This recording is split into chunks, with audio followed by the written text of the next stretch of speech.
Welcome to Almost Here, Round the Corner Future Technology podcasts with Richard Jacobs. Future technologies poised to transform our lives for better or worse are the focus of this podcast. Almost here means these technologies are now here and starting to be used, or just around the corner, from Bitcoin to artificial intelligence, 3D printing, blockchain, virtual reality, and more. Hello, everyone, and welcome to Future Tech Podcast. I'm your host, Juliette Lamar, and we have with us today the very powerful, very strong woman, Janice Taylor. She is the CEO at Mazu. Welcome, Janice. So great to have you on. Thank you so much for having me. I'm really grateful. So tell us a little bit about Mazu. Well, Mazu was basically my creation out of my imagination, looking at what was happening in social media. And I'm a mom of two girls, and I basically, about 9 years ago even, just sort of looked at this, opened up Facebook and went, okay, what's going to go wrong in this situation? This all seems nice and good for now, but eventually, this is going to go bad. And so basically, Mazu is my version of my reality in some ways growing up in Canada, of a digital village where parents and children are in a space that's healthy and positive, and we really teach children core values, but we also have some fun. So it's like the old verbiage goes, it takes a village to raise a family. That's kind of what we're going off of here. Yes, 100%. Now, if you look at social media right now, if any of those spaces, most times the owners of those or the creators of those tech companies pretend children aren't there. But let's be honest, we all know children are in those spaces. Mm-hmm. And so if you think about it, if we're going to be in these spaces and quote unquote socialize in them, it should have some core values, some rules, some engagement that's really sort of reflective of how we live in our real life. And I noticed that there was a disconnect between these spaces. And, this is one of the first apps I've heard of that is really doing this. I know there's parental controls and things natively on some of the apps, but why do you think people are not taking this as a very, I'm not going to say serious, but people aren't thinking of this right away? I think it's just sort of been part of this swept under the carpet kind of disassociative behavior in some ways. It's like we've gone into Instagram, for example, and we live these lives there, and we haven't really made the connection to our real life. And we haven't really thought about how this impacts how we live in real life and how we start viewing ourselves and how we start viewing others. And then you throw children into the mix. So when you go into Instagram, for example, it says, are you over the age of 13? Click the box.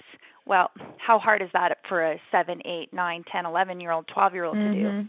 And so, but because we say that, we're assuming that children aren't there and we're pretending as though they're not there. So we have a little bit of a disconnect happening in our beings that I think happen very rapidly and I think without our full conscious awareness until now.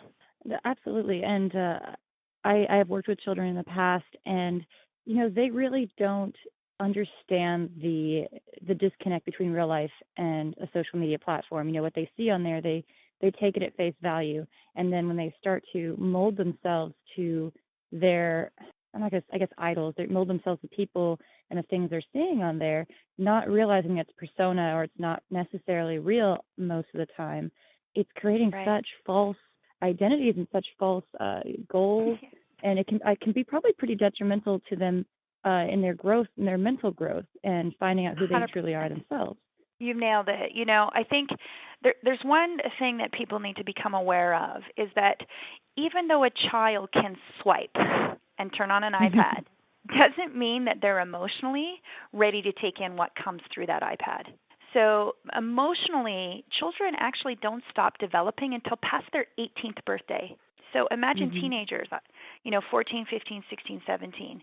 Now, we know in social media, the moment you hit pause on a picture, you're in a filter bubble. You are in that space. And then it's just pounding you with similar types of content and things that you may believe about yourself. Now, the other most important distinction, again, is that when we're in these spaces, they draw upon our fears, our insecurities. I'm a grown woman, and even I go to those spaces and go, damn, I don't look anything like these people.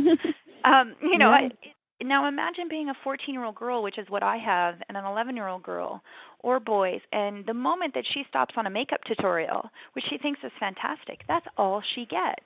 And and the data around it now, there's a fabulous professor in California Gene Twinge that has really put out a landmark study. In the last 2 years, we are seeing sharp increases in suicide rates, depression, anxiety amongst both girls Wow. and boys. And there's a direct link back into Instagram and social media. And we need to Mm. start thinking about this. These spaces are changing how our babies and our children and our teens are learning about themselves. And most of it is geared to their image, and most of it is quite sexual in its content.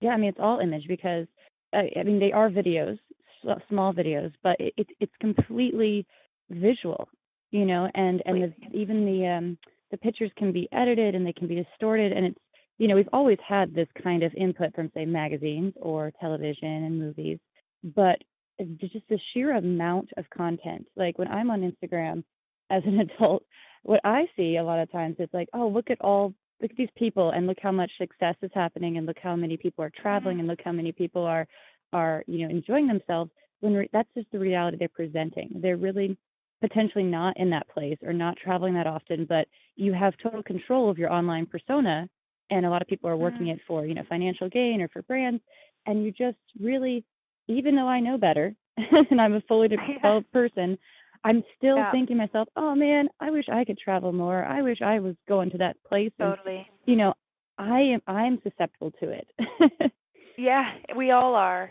I think you just said it so well there as well, is that we're grown adults and we can sort of step out and say, okay, we know that parts of this isn't real.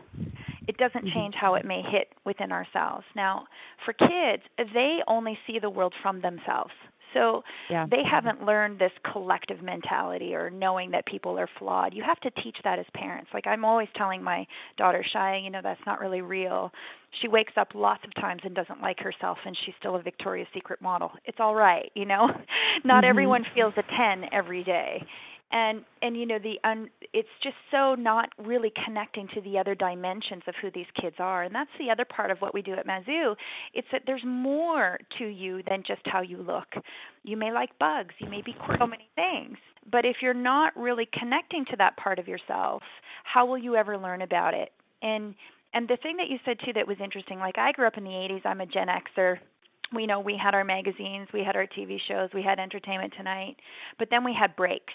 Then we had full time to be by ourselves. Now, if you think about kids today, they never get a break. They don't get a break from the comparison.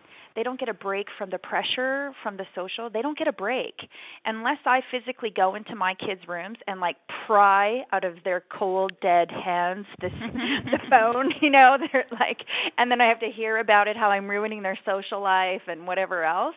I literally have to do that every single night. And otherwise, they just don't get a break because they really can't. And now, even if you look around at a restaurant or you and I as adults, how many people always have their phone? How many people are walking down the street with their phone? To expect children who really have no concept of their full emotional capacity yet to make those kinds of decisions, forget about it. It's just not going to happen. And they can't, like you were saying, they can't turn it off themselves. Where as adults, sometimes we can be like, whoa, we've just wasted an hour of time on Instagram. What are we doing? Let's get back to work. But children, because it's such such an instant gratification, like I post a picture and people like it and they're commenting on it. Oh, my friends like it. And, and it just becomes it's like sugar, right? You have a little bit of sugar and you just want more sugar. Yeah. Because it's probably really, how many kids would ever turn down the Big Mac? Exactly. If I told my kids we could eat McDonald's every day, they'd be like, Yahoo! They would have no concept of anything else of that. And I think that's, again, where we're just not connecting and looking at these devices in the exact same way. So the devices are no different than sugar, drugs. In fact, when you look at the brains biologically that are lit up, they're lit up exactly the same as a heroin addict. From my perspective, when I was making this tech solution, was I really need to make methadone. And I know that sounds like crap, but I literally was okay, we need the normal household, the methadone, that even if my children go to these spaces, which they will, I'm going to show them other parts of themselves because I've removed the addiction. I've removed the filter bubble so that they see other dimensions of content that can counteract the impacts of what's happening in Instagram. So we believe in running parallel. And so when Shia, my oldest, comes and sees me, in Mazu, which she does, not every day, not as often, but this morning I was sending her hilarious videos about how amazing she is. And, those things is what we can do as a parent. I was just really practical about this and thought, we need that normal household. And when you were a kid and maybe your house was normal and then you go to the neighbor's house and it was slightly different, Dad had a bottle of rye, it was just slightly different. But when you come back to your house, you were like, phew, this is okay. My house was opposite. My house was chaotic, and I went to my neighbor's house, and they actually sat at the kitchen table. I was like, okay, I have this balance. And I think the thing that we need to really become aware of as a whole society is we need to have balance between how much chaos and fear and yelling and anger and fight or flight we want to have in these spaces, and then also injecting our lives with a whole bunch of love. And as adults, we understand balance. Kids do not. Teenagers do not know balance yet. We teach balance. And so that for me has been the greatest challenge of my life, to be quite frank. At the same time, the most rewarding is really figuring out how do we counteract what's happening to all of us in these social media spaces. Absolutely. When you bring up balance, it's so true because, it really isn't Instagram's fault. They are doing a fantastic job at getting their users, people generating content. They've created this really amazing space. And the fact that people are misusing it, that's not necessarily their fault, obviously. But with the internet, there's so many other good apps out there. There's apps that you can learn languages on, or share funny videos, or there's inspirational apps, and if you can just get the kids out of a single thing like Snapchat, Facebook, Instagram, like the top three, pluck them out of that and just put them somewhere else so they can absorb different information, like you were saying with the family example. I love that. I mean, that's game changing. I was wondering, and you might not know the answer to this, but what are some of the long-term effects and studies that have been done on this generation that's kind of been brought up with your cell phones? Yeah, like what are some of the, besides the low self-esteem and spike in the suicide rates, which is enough to get our minds thinking. Is there like a social, talking in person? Like what's our detriments here? So the detriments there's several. I think the number one is how we view the influence of family and collective. So the number one is if we think about how we need to live in a society of we're kind of all in it together, and somewhere in our technology spaces of our individualization, we have lost this idea that we're actually kind of all on the same team. So if you look at humanity, we're so busy being divisive, like I care for this party, I care for this party, I care for this topic or this topic. We're so polarized. This generation is being raised in a hyper-polarized environment. So that's number one. So then you add in all of the psychological impacts of their stunted emotional development. And so stunted emotional development, the largest impact in these spaces. And again, if biologically, children don't stop developing their emotional EQ until past their 18th birthday, is empathy, the ability to feel compassion. When you don't important. Can you imagine? Yeah. So if you think about when we were kids and you bopped someone in the nose and they bawled their eyes out, you probably felt this whole trigger in your being of like, holy crap, I've just caused this person to cry. And you learn because children actually learn by observing. And so if you can't observe the person on the other end of what is happening to them when you say the things that you do, you just punch them in the nose with nothing coming back at you.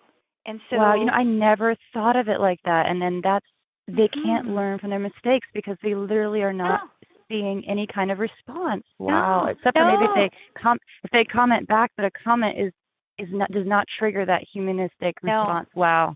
And you know why it doesn't? Because we're getting so many negative comments back, so we're desensitized.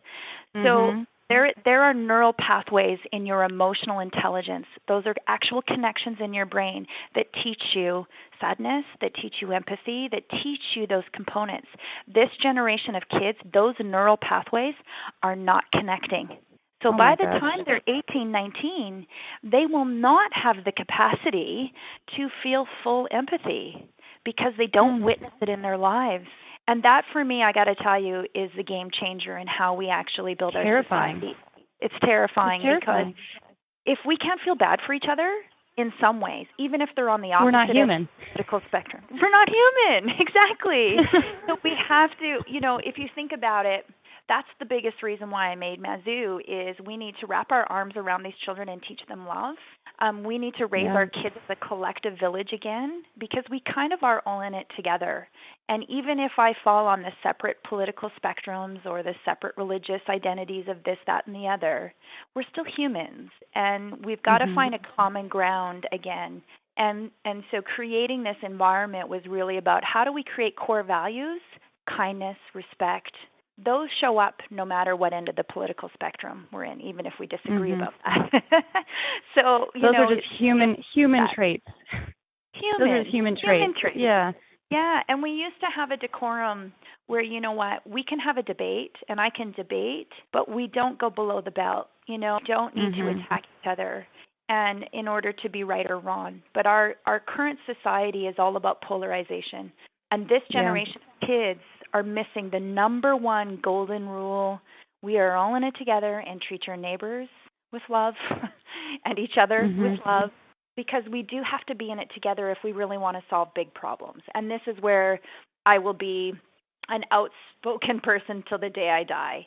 We have big problems. We have things in the world that we really genuinely need to solve, climate change, for example. And if we're not on the same team, how can we do that? And so we need to do that as a digital village again. And that's what Mazu is. It's about bringing it back to the basics. Let's talk about love, and let's talk about values, and let's celebrate and engage with each other as a family, which is the very first place you learned normal. You should learn normal there. Exactly. And, I'm just thinking, trying to imagine a world without empathy. And, these kids are going to grow up, and then when they start dating, how are they going to connect with another human on a romantic, intimate level? This is a whole future of changed people that, I don't know, to me, it makes my heart sink. That's insane. And the other really big thing that you just said that's the most important thing is that our girls and our boys are believing that our identities are wrapped into our sexual, physical image. And that's what they're learning on Instagram. And I will shoot back at Instagram this. They don't filter enough. They don't actually think about and do enough age verification. And because they are now in an appetite of content consumption, they put kids in filter bubbles. So boys are learning that girls should be sexual objects. And the last horrifying story that I'll teach you about or impart with you is, my daughter's on Snapchat, and she's 14, and that's where she's got her group chats with her volleyball team and her basketball team. And the other day, she wouldn't get out of the car, and I said, why aren't you getting out of the car? And she's like, oh, Mom, then I got to see all the boys that ask me for nudes.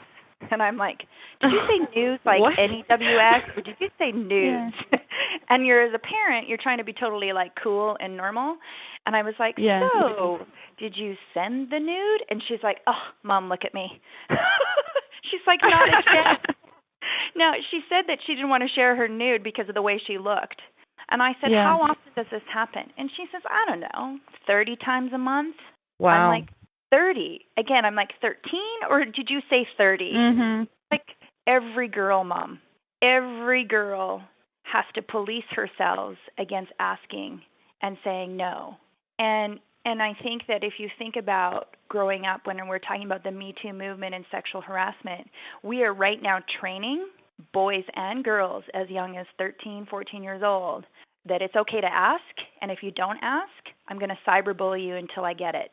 And that is a reality that we need to think about. And they're not aware of the footprint they leave. Snapchat, quote unquote, disappears, but there are ways for people to save these images and potentially be harmful later on when, like you said, they're not emotionally developed. They're putting out content. That content is forever saved. And it's just the wrong move, and it's right back up destroying their life, even if it's a childhood mistake. Unfair, really. It's really sit over a 14-year-old on Snapchat on a Saturday night. Like, Shia, thank God I have an amazing kid who lets me into her world. Horrifying. It's horrifying. But, there's really no ramifications, again, no consequence to asking.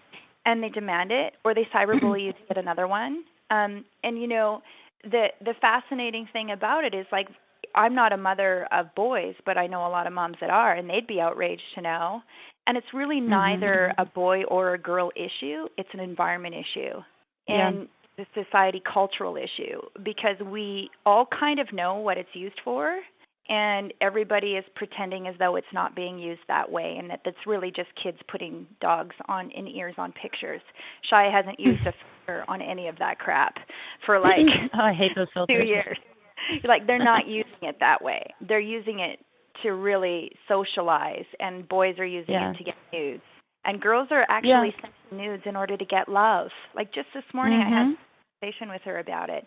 Shia, sex at this age is not equal to love, but girls are still watching movies like Cinderella. And so, you know, we can't deny that this is the environment and the miscommunication that's happening in these spaces. So parents, we got to get in there. You know, it's like joining Snapchat for me was illogical. Pulling Shia into Mazu so I can show her other dimensions of who she is, that makes more sense. It's also not confrontational. It's not like, oh great, now my mom is in my space. It's like, no, you have your space and you're allowed to use it, but here's a space that I'm in. Come join me. It's very non-confrontational. 100%. Like I always say to parents, do you guys all sit in your daughter's bedroom and eat supper? Like, yeah, you don't do that. It's weird. Wouldn't do that, right? It's weird. Why would I set up the turkey dinner in her bedroom? Like, no, you make her come to the table. She sits at the kitchen table, and then you pelt her with questions. That's what parents do. That's what we're about. We're like, yay. And then I make jokes because I'm funny, and I show her the other aspect of living. I don't pretend that I'm a teenager again and then creep my kids on Instagram and Snapchat. That makes no sense to me. But I No, and it just shuts them off. Yeah. Then I just push them to another app. Then I just push them to another environment. Now Visco. Exactly. Visco is blowing up. Like, I don't know if it's blowing up in LA, but Visco is like the worst place on the planet for kids right now and girls.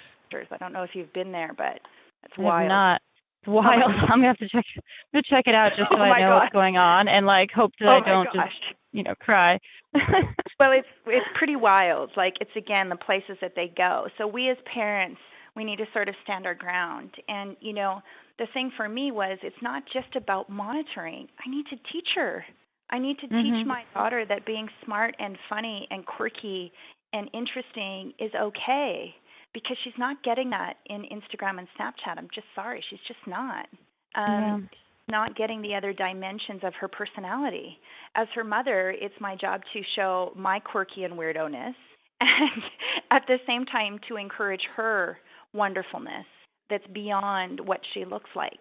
It's beyond, it's beyond sending a nude. It's beyond taking the best picture on Instagram. And so that's what Mazu really is. It's like, let's nurture our kids so that when they go to these environments, they've got the normal household at the same time. Absolutely. So tell us now, what are some of the app features that people can expect, and where's the best place to get this app and start using it? So they can go to Mazu on Google Play or the iTunes Store, and if once they're there, they can expect a normal feed that's got content that's relevant to children and families. And every single piece of content is tagged with a core value. So it's about teaching children as young as, 9, 10, 11, that content actually must have a point. It's not just about the perfect picture. So it's rewiring the brain that way.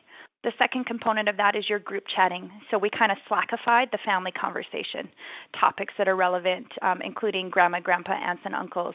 So I call it the Sunday dinner that never happens anymore. So that's that conversation that we all used to have dinner on Sundays, at least in Canada, that was a big thing.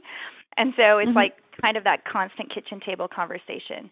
The biggest feature that I'm really excited about that's launching in 2 weeks is our Love Meter of the World. That will be our quote-unquote gamified experience of giving and receiving love within the world to spread that out. That's our action, how we have a global basically meter of the world's sort of love quotient. And that's really, again, for us to start thinking about how we actually are using our devices for a sense of purpose and creating some mindfulness. Then there's the typical features for parents, such as the security features. There's the chat filtering. We do verify that you are, in fact, a user. Only adults will need to pay for that verification, but we give half of that, which is $5 back to every user once they've referred this forward. So once they've referred it to other people and they paid the $9.99 verification fee, $5 will come back to you in the referral. So it's kind of a co-op, which is a very Canadian co-op thing that we share the income together with our users and with our families that build this with us. And so that's, and within this, we've started to partner with makers, people that are doing things in the world to really celebrate the uniqueness of who we are and to really show that example to kids. So again, taking the digital village component for good. So how can my child be inspired by Kat Von D since she loves makeup so much? But we also know that she's an activist. And so how does Shia learn about her outside of the makeup that she actually gets at Sephora? So how do I teach her another component of that? And that's the type of content you're going to see in Mazu. Oh, fantastic. Janice, thank you so much for joining us here today and really just taking that deep dive with me into all the things that Mazu stands for, but also just what we as adults need to be thinking about in regards to our own children and to other people's children. Thank you so much for having me. It's such an important topic, so I hope your listeners really enjoy sort of thinking about things like this. And the last thing I'll say is, technology as itself is not scary. We just need to recognize, how we as humans are affected by it emotionally. Intellectually, it's been talked about out of the wazoo. We really need to think about the emotional impact of this and starting to guard our hearts a little bit.